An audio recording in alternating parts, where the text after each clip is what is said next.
Rationalize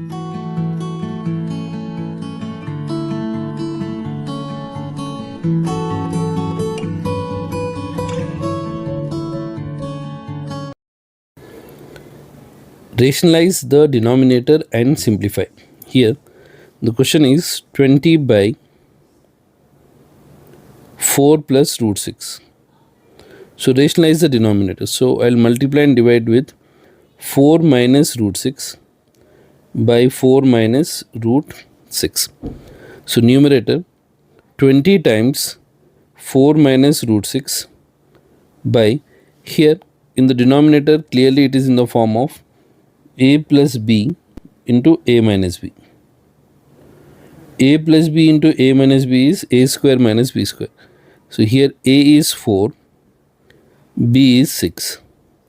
So we'll get here next step 20 into 4 minus root 6 by 4 square is 16. Root 6 whole square is, square and root cancel, we'll get 6.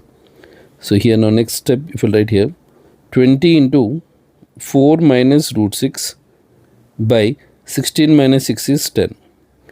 10 times 1, 10 times 2. So if you multiply here 2 times 4, 8 minus 2 root 6. So the final answer is 8 minus